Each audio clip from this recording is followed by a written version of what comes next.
I may not be very tall, but I'm slow. And large. And a dork. Brace yourselves Hanging on! for the starting lineup of the highest grossing basketball film of all time. At shooting guard, the greatest basketball player. Come here.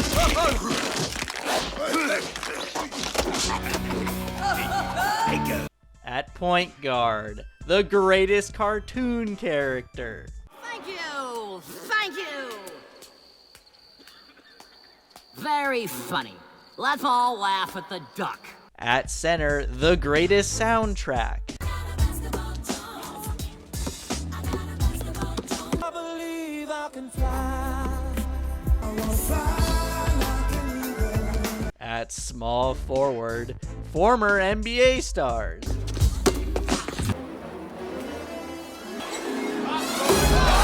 And at power forward, Bill Murray. It's because I'm white, isn't it? No, Larry's white, so what? Larry's not white. Larry's clear. The movie begins with a 12-year-old 5-foot Michael Jordan going for a dunk.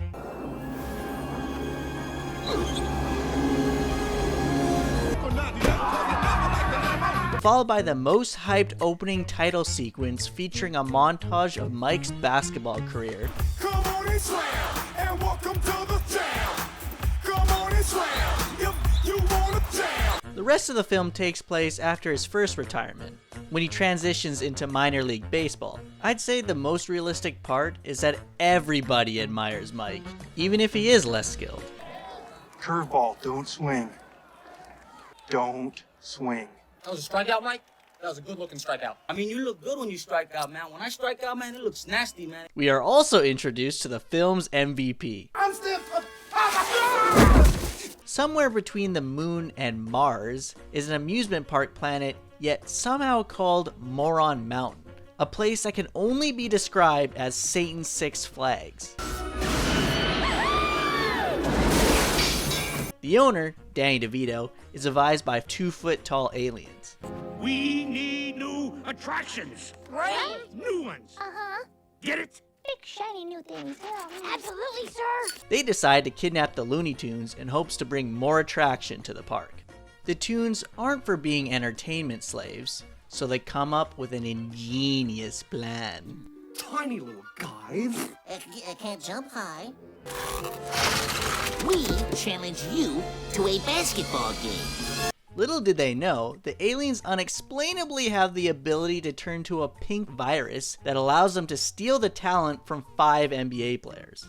Charles Barkley, Sean Bradley, Patrick Ewing, Larry Johnson, and Muggsy Bogues. Those little pipsqueaks just turned into superstars. They're monsters. Suffering succotash. They're Monstars. And I'm not exaggerating when I say virus, because it looks a little familiar to how the league responds. 5 NBA players have been placed on the disabled list. Rudy Gobert has tested positive for the coronavirus. The NBA is suspending the season. I have decided that until we can guarantee the health and safety of our NBA players, there will be no more basketball this season. One of the best parts of the movie is watching Barkley and the gang try to figure out what's wrong with them. It's a neurological battery to include EEG. Besides basketball, where you find yourself Yeah. unable to perform. I also see Michael Jordan being sucked down a golf hole by furry creatures. That's it. We're out of here. It wasn't a dream. It really happened. Oh, man. Strike that from the tape. Strike that from the tape. Come on, man. While playing golf with Larry Bird and Bill Murray, Mike's lassoed into a golf hole, which drops him into a land of 2D animation and CGI. You gotta acknowledge an athlete who has done no prior acting pretend to be with anthropomorphic animals. You're a cartoon. You're not real. Not really. If I weren't real, could I do this? Larry and Bill seem alarmingly fine. Michael's all right. Boy, I hate to leave him like this. Oh, I'm sure he's fine. I think he just had to get away from that Stan character. In fact, everyone except Stan seems okay with Mike's disappearance, and he's the only one that makes an effort to find him. Mike explains that he's a baseball player now, and doesn't play basketball, until the Monstars mock him for something no one on Earth would dare utter. You're all washed up, Baldy. Baldy? It became personal with me. So he does the logical thing and gets Bugs and Daffy to pick up his basketball gear, instead of telling his family his whereabouts. Well, you see, the Looney Tunes have a big basketball game coming up, and your dad's gonna play, but don't tell anybody. And high-paid athletes in general have multiple homes, but I seriously doubt that the biggest name in basketball would live in a fenceless house in the suburbs. Just imagine the amount of people you deal with.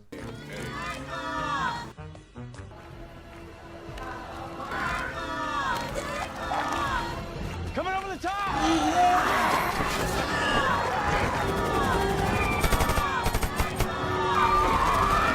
Let me bring his man, I love you, Mike! The Toon Squad starting 5 is MJ, Bugs, Daffy, Taz, and introducing the newest Looney Tune, the female Bugs Bunny that had guys awkwardly checking themselves. If you know what I mean. The Monstars completely dominate the first half because their style is similar to the Bad Boy Pistons, if fouls did not exist. And to avoid any bias, I like how they got Marvin the Martian to officiate the game, but a ref is pretty useless in this scenario.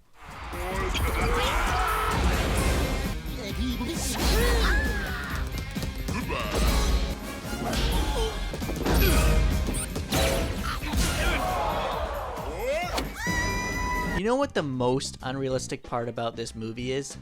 This. Guys, let's just go out and have fun. If you watch the docuseries The Last Dance, then you know that's the last thing Mike plays for. My mentality was to go out and win at any cost. If you don't want to live that regimented mentality, then you don't need to be alongside of me. Listen, I didn't get dragged down here just to get my butt whipped by a bunch of ugly monsters. So Bugs comes out with a performance-enhancing placebo, and from what we saw in the first half, I bet Mike was hoping it was the real thing. You know, this goes against everything they taught me in health class. You want to win or not? Other than his athleticism, it's well known that Jordan liked to dabble in some gambling. Do you have a gambling problem? No, I enjoy it. It's a hobby. If I had a problem, I'd be starving. I'd be hawking this watch. My championship rings, I would sell my house. I mean, it can't be that bad, right? What about we raise the stakes a little bit? If we win, you give the NBA players their talent back. But what if we win?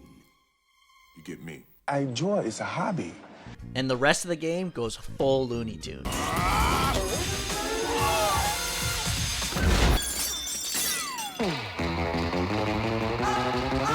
The game goes from totally out of reach to somehow a nail-biter. And with the game on the line, there's only one man you can rely on.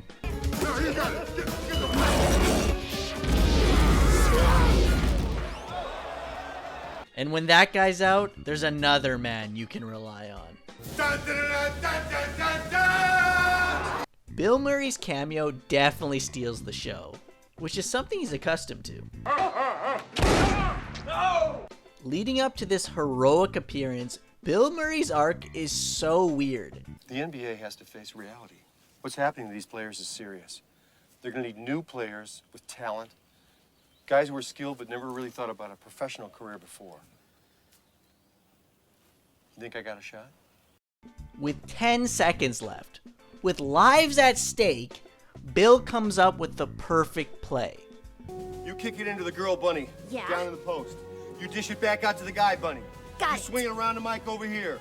You go to the hole and dominate. We on defense. Oh, yeah. Whoa, I don't play defense. Taking into account what he learned from Bugs, Anybody could do that, Doc. Even you. Watch this.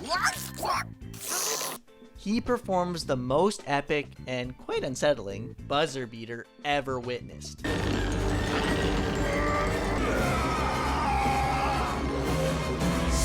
Also within those 10 seconds, we can add Bill Murray to the injured reserve. I have to ice down my knees right away, okay? Okay, starting to go. All right, goodbye, man. All right, see you. Yet Mike has the audacity. You know, you really got some skills. You might be able to play in the NBA. Geez, with that type of judgment, hopefully he doesn't have the responsibility of making a roster. Mike makes it back in time for his baseball game. Rather, the game gets delayed until his arrival. Where is Michael? Oh, he's not back from his other game. What other game? And to avoid any further questioning from his absence, he arrives in a spaceship while R. Kelly serenades the crowd.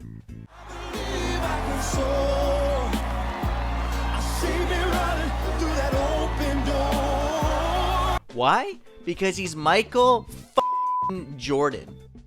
The movie ends with the talent return to the NBA players and MJ coming out of retirement. What's the matter, Bill? Larry, that could have been me. Let's go, Bulls!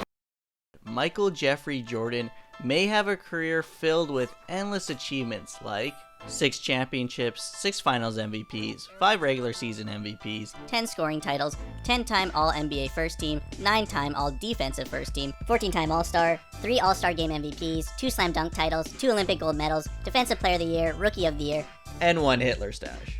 But nothing even comes close to something as prestigious as saving cartoons from extraterrestrial slavery. And no one, and I mean no one, can top that.